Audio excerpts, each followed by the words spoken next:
A wildfire destroys or damages 30 homes near the border, and it may have claimed a life as well. The latest on the Shockey fire coming up on KPBS Evening Edition. Also tonight, troubles for a for-profit university lead to hundreds of layoffs in San Diego. And City Council makes a decision on a controversial power plant proposal. Plus, our election series continues with an in-depth look at what a new mayor could do to improve our local environment. And we'll talk to the author of a new report that compares San Onofre's problems with other nuclear plants. The damage appears to be worse than previously thought. And they say good things come in small packages. How about an apartment just over 200 square feet? KPBS Evening Edition starts now.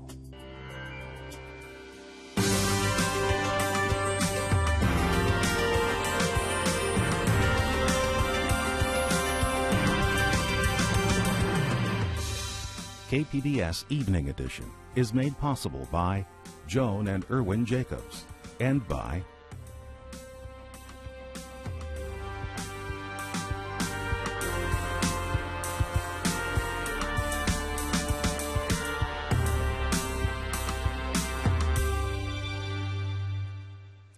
Hello, good evening. Thanks for joining us. I'm Dwayne Brown. A wildfire near the border in San Diego's East County has destroyed or damaged 30 homes and may have claimed one life. The Shockey fire has burned more than 2,000 acres near the Campo Indian Reservation. It's about 40% contained tonight. A man's body was found in a burned-out home. Neighbors say an 82-year-old amputee lived there. They say he refused to leave and is now missing. KPBS reporter Tom Fudge talked with some neighbors who were in the fire's path.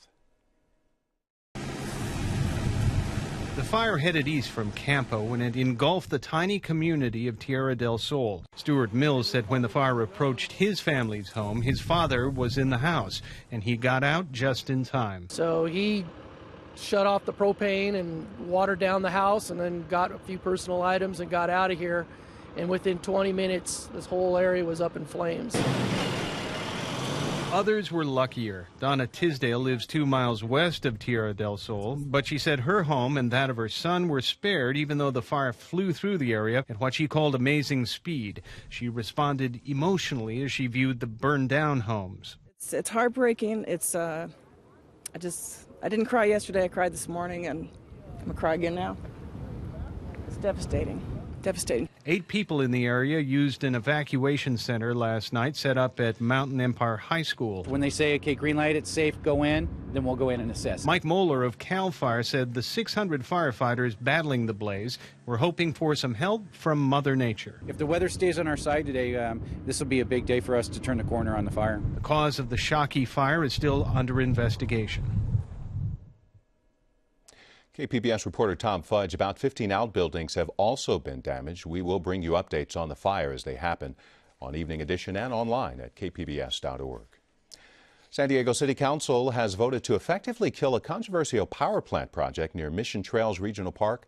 The Quail Brush project would have created a 100-megawatt plant in the area. The location is also near West Hills High School. Neighbors say it doesn't fit the area.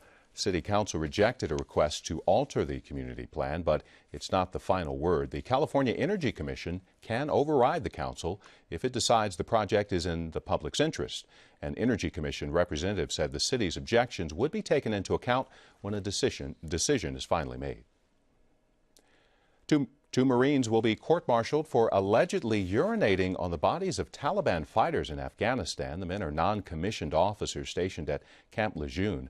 2 San Diego lawmakers asked the Pentagon not to prosecute them after the video was shown on YouTube. Last month, 3 enlisted men entered guilty pleas in the case and were given administrative punishments. Ashford University is cutting 450 jobs in San Diego. Its parent company, Bridgepoint Education, says the cuts are in jobs related to admissions.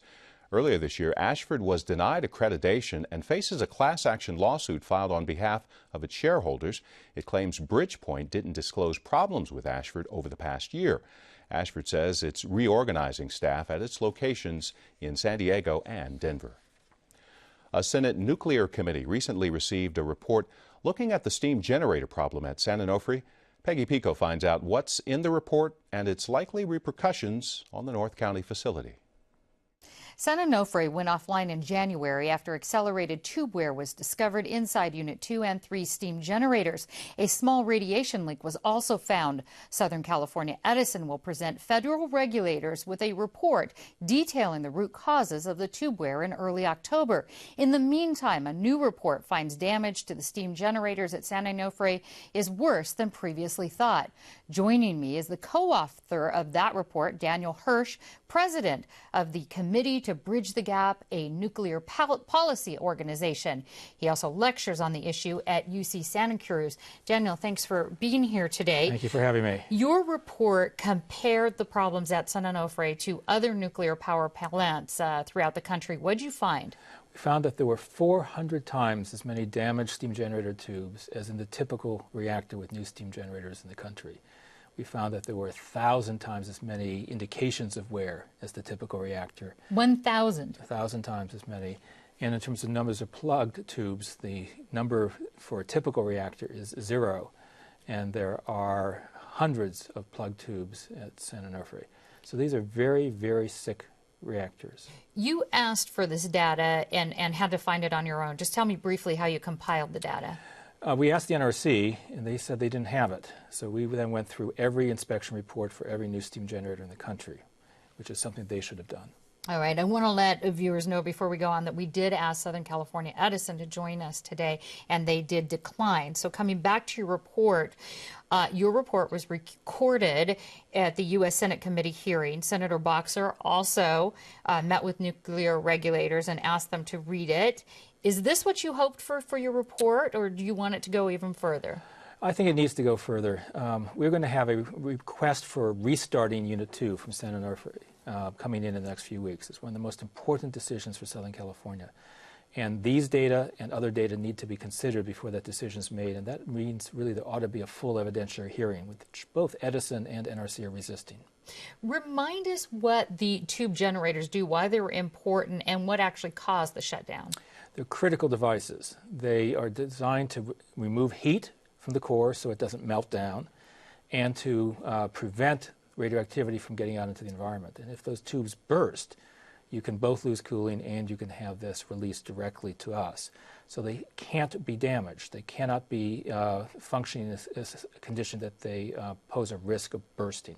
And these tubes are very thin, just so people know. These are very thin and they're delicate, correct? They have to be very thin so you can transfer heat, and very strong so they don't burst. And those two are competing pressures. You called the reactors ill. You said they were sick, and their problems are significantly worse. Why are they significantly worse? Well, is it an age? The remarkable thing is these are new steam generators. They should not be showing this wear for decades, and they're showing it in a year or two. And so they are very much worse than the typical reactor in the country. And what worries me is that there's an effort to start them up without fixing the damaged steam generators, replacing them. Just run at somewhat lower power and hope for the best. And that's not a particularly prudent approach to reactor safety. Yeah, the NRC did say they'll take months to kind of review the restart process, but couldn't one or other reactors go online at San Onofre, or is it all interlinked? At the end of that several-month review period, the decision by NRC will be to whether to permit restart, and I am concerned that that is a somewhat foregone conclusion. Southern California Edison said they're going to send a letter to NRC, as we talked about, or a report detailing the problems with the tube wear. What do you suspect will be in that report? I think what they're going to say is that they believe that if they run the reactor at lower power, it might be okay, and they would like to do that and see if things work out. It's a little bit like someone who has bad brakes on their car, and rather than fixing or replacing the brakes, says, I'll just keep the speed below 50 miles an hour. It's not a really sensible solution in the long term. Do you think that the public here has been misled about the seriousness of this problem? Yes. It took me months to get data out of NRC and Edison as to how many bad tubes there were in the core. It took Senator Boxer's intervention. And that kind of tells you that there's something that they're nervous about. And those data, when they finally came out, showed that these were really, really troubled steam generators. And I can understand why they didn't want to release it, but they should have. Okay. Daniel Hirsch, thanks so much for talking with us. We're out of time right now, but we can hear from you on our website, kpbs.org, and hear a lot more about it. But thanks for joining us. Thank you very much. Abuse of prescription drugs has become a growing problem, especially among teenagers. It's now the leading cause of accidental death in San Diego, where 1 out of 5 teens report abusing prescription drugs. KPBS video journalist Katie Ufrat tells us about a national campaign launched in San Diego to address the problem.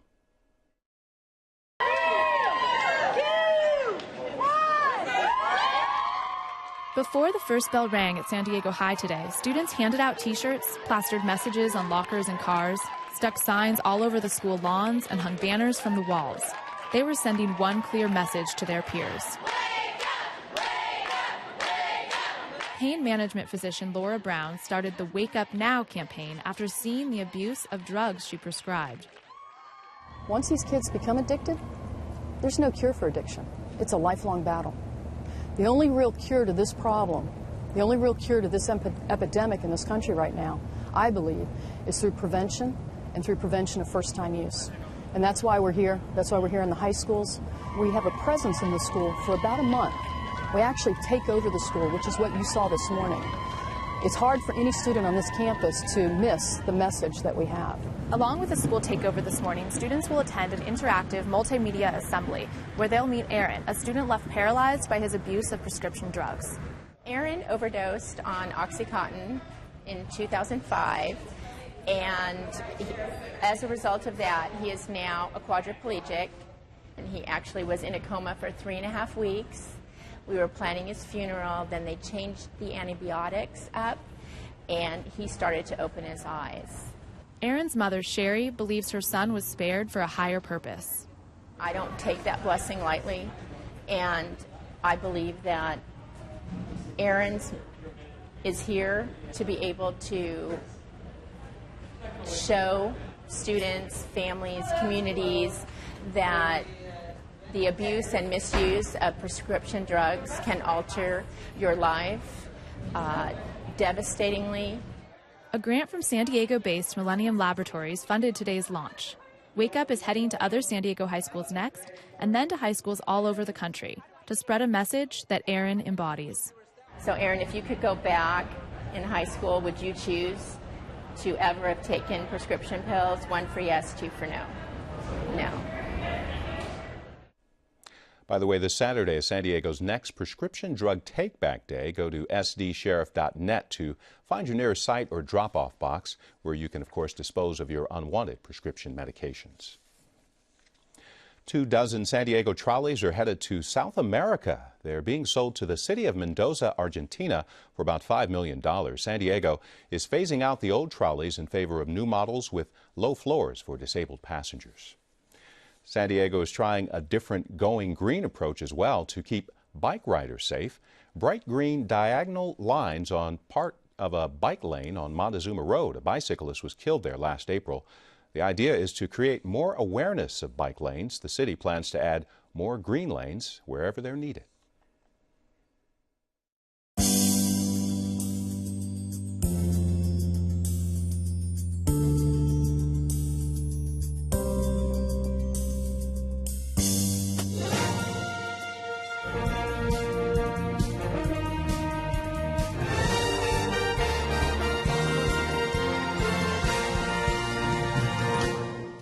Our mayoral series continues tonight with a discussion about what could make San Diego better environmentally. Peggy Pico explores how a new administration could improve conditions throughout the county.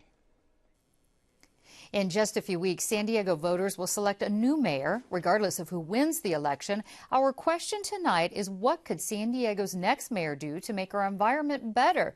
To help answer this question is Diane Takvorian, Executive Director of the Environmental Health Coalition, and Megan Behrens, Executive Director of San Diego Coastkeeper. Thank you so much for being here, both of you.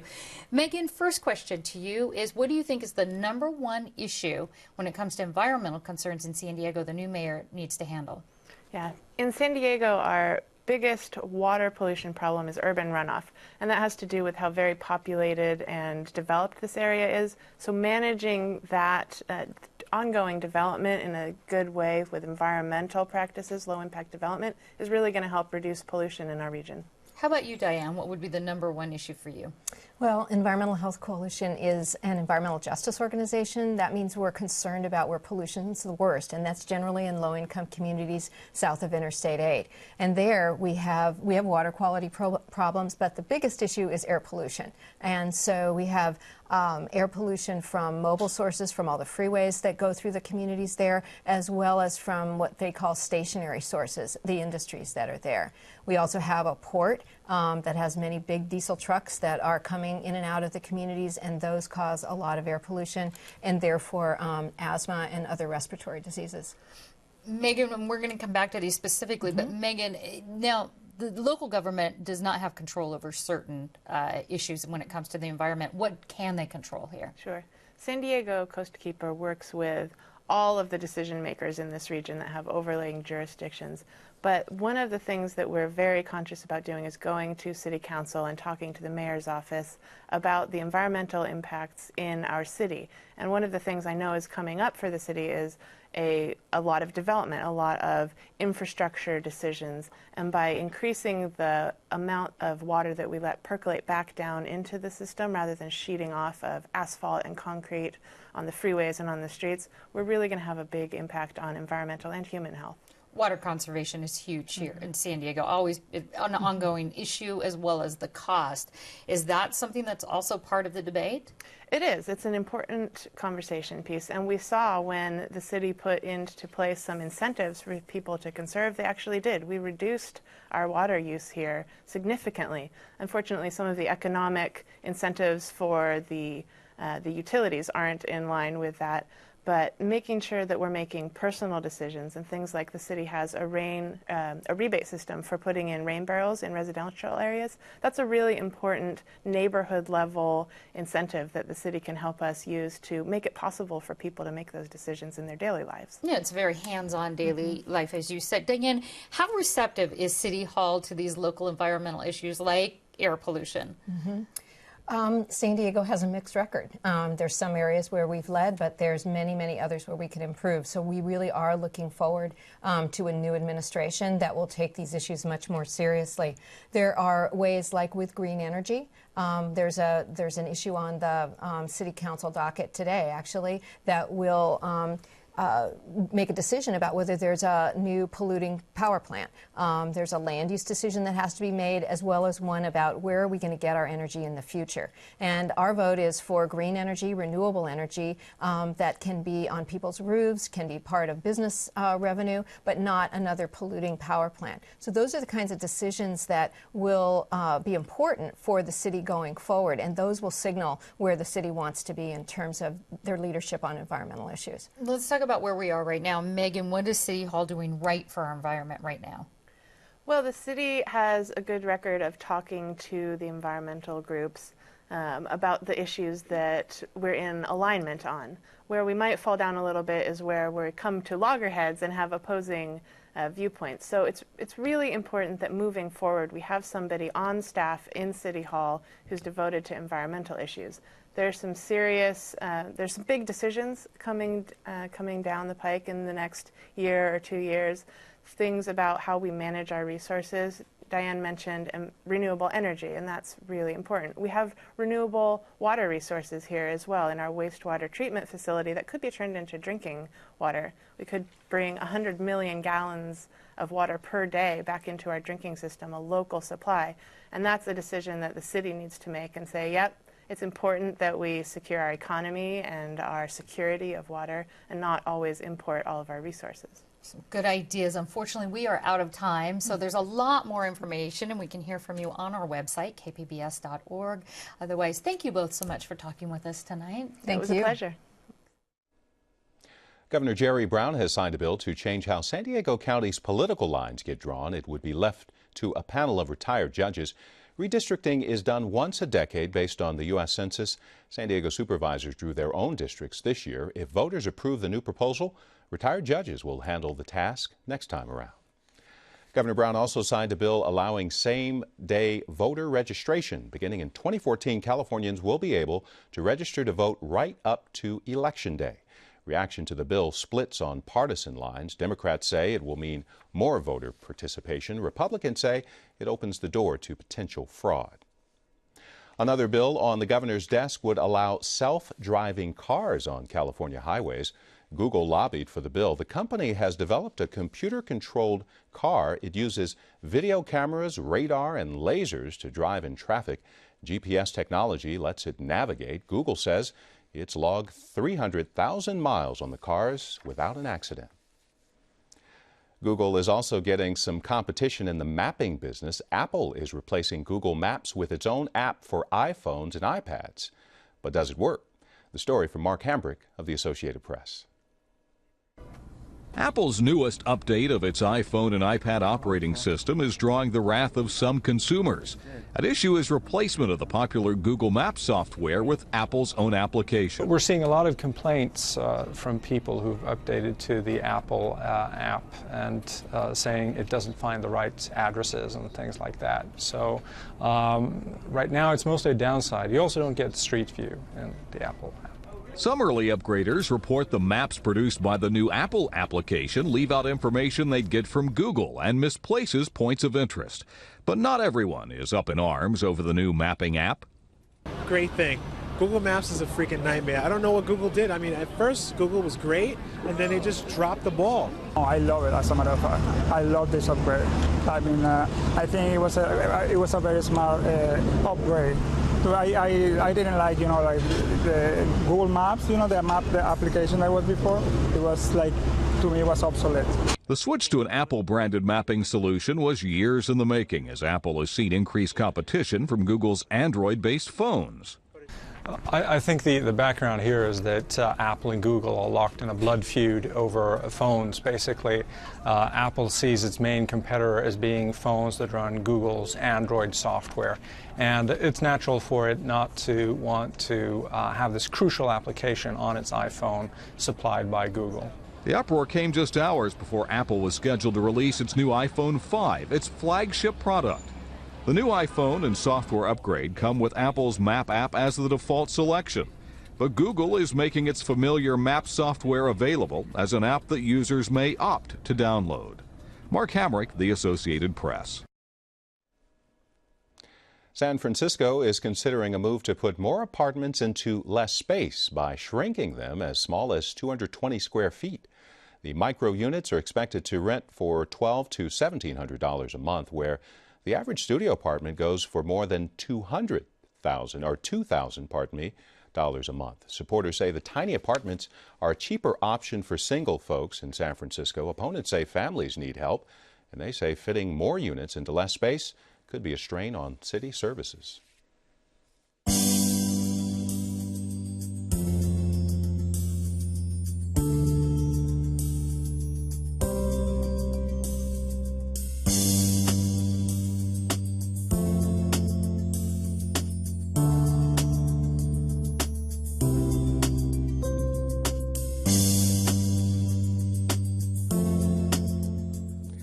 For the first time ever, Chargers fans have selected a member for the team's Hall of Fame. The honor goes to former punter Darren Bennett. He's a two-time Pro Bowler who holds nearly every team punting record. Bennett will be inducted into the Chargers Hall of Fame in November. The San Diego Student Film Festival and Independent Filmmakers Consortium put on a pitch fest and mixer last Friday. KPBS arts reporter Beth Accomando says they invited directors, writers, and actors to the event. What we want to do initially is to increase the quantity and quality of productions here in San Diego. Over the long run, what we really want to do is work on financing, employment, and distribution opportunities for filmmakers. Hi, I'm Jody Silly. I am the director for the San Diego Student Film Festival, and I'm also one of the organizers of the event tonight. The event is a pitch fest and a mixer for local San Diego filmmakers, cast, and crew. My name is Paul Garrett. I'm the director of San Diego Indie Fest and the president of the San Diego City College Film Society. We put this event together.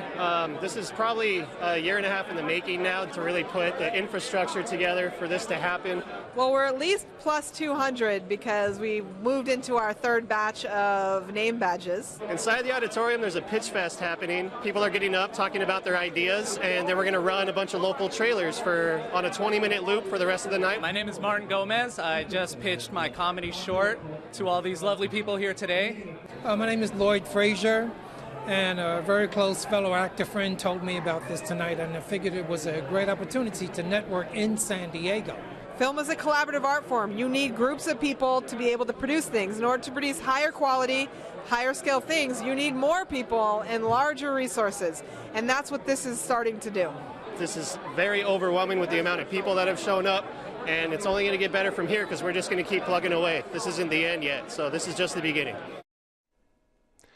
That story put together by KPBS arts reporter Beth Accomando. She has more about the event on her Cinema Junkie blog at kpbs.org. Recapping tonight's top stories, firefighters have about 40% containment of a wildfire burning near the Mexico border east of San Diego. The Shockey fire has destroyed 10 homes near the Campo Indian Reservation. A man's body was found in one of those homes. The victim has not been identified yet, but neighbors say an 81-year-old amputee lived there and refused to leave. Ashford University is cutting 450 jobs in San Diego. Its parent company, Bridgepoint Education, says the cuts are in jobs related to admissions. Earlier this year, you may recall, Ashford was denied accreditation. And San Diego City Council has rejected a request for a controversial power plant near Mission Trails Regional Park. The developer wanted to change the area's community plan, but Council sided with neighbors who say the plant doesn't belong there. The State Energy Commission will make the final decision on the proposed Quail Brush project. And you can find tonight's stories on our website, kpbs.org/evening edition. Thanks for joining us. You have a great night.